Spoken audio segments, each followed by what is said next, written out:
Breaking news చూస్తున్నాం. Polavaram project వివాదం మరోసారి తీవ్ర రూపం దాల్చింది.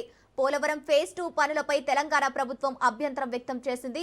పోలవరం ప్రాజెక్టు అథారిటీకి లేఖ రాసిన తెలంగాణ ప్రభుత్వం ముప్పు సర్వే పూర్తయ్యే వరకు ఫేజ్ 2 పనులు నిలిపివేయాలని స్పష్టం చేసింది. భద్రాచలం సహా పలు ప్రభావిత ప్రాంతాలపై ప్రాజెక్టు ప్రభావం ఉండొచ్చని ఆందోళన వ్యక్తం చేసింది. అలాగే 36 వాగుల డ్రైనేజీ వ్యవస్థపై సమగ్ర అధ్యయనం చేయాలని తెలంగాణ డిమాండ్ చేసింది. కేంద్రం అనుమతి లేకుండానే పనులు జరుగుతున్నాయని ఆరోపిస్తూ పోలవరం లిఫ్ట్ స్కీమ్ పునఃప్రారంభంపై తెలంగాణ తీవ్ర అభ్యంతరం వ్యక్తం చేసింది. ఇక లిఫ్ట్ స్కీమ్ ను వెంటనే ఆపాలని, ఆంధ్రప్రదేశ్ రాష్ట్రంలో జరుగుతున్న పనులను నియంత్రించాలని పోలవరం ప్రాజెక్టు అథారిటీకి విజ్ఞప్తి చేసింది.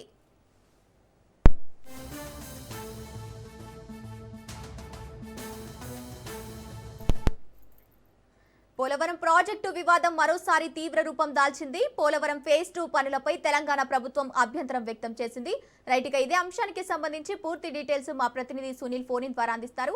సునీల్, చెప్పండి, పోలవరం ఫేజ్ 2 పనులపై తెలంగాణ ప్రభుత్వం అభ్యంతరం వ్యక్తం చేసినట్టు తెలుస్తోంది. దీనికి సంబంధించిన అప్డేట్స్ ఏంటి?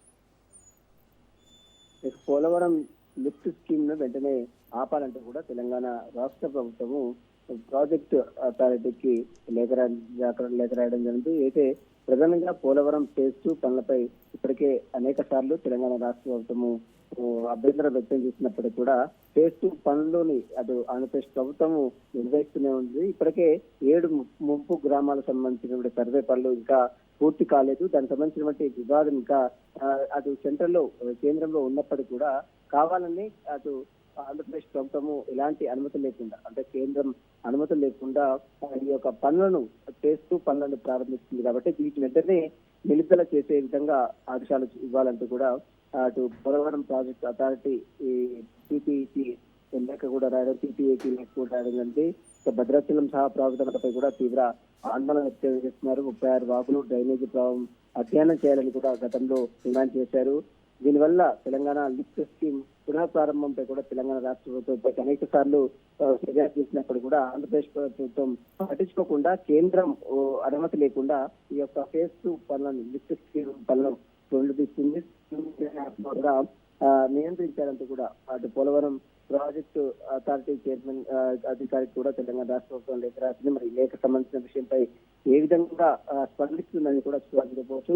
మరి ఈ పనులు ప్రారంభమవుతే పెద్ద ఎత్తున తెలంగాణ రాష్ట్రాలకి ముఖ్యంగా ముంపు గ్రామాలకు తీవ్ర నష్టం. వాటి అధ్యయనం చేసిన తర్వాత ఈ యొక్క ప్రాజెక్ట్ విషయంలో ఎలాంటి ముందుకు వెళ్లకుండా ఆదేశాలు జారీ చేయాలంటూ కూడా సిబిఐకు రాష్ట్ర ప్రభుత్వం విజ్ఞప్తి చేస్తుంది. మరి విజ్ఞప్తిని ఏ విధంగా పరిణామం తీసుకుంటున్నట్టు కూడా తర్వాత 2 తెలుగు రాష్ట్రాలు కూడా ఎంతగానో ఆసక్తిగా ఎదుర్కొన్న పరిస్థితి మాత్రం కనబడుతుంది. Right, thank you sir.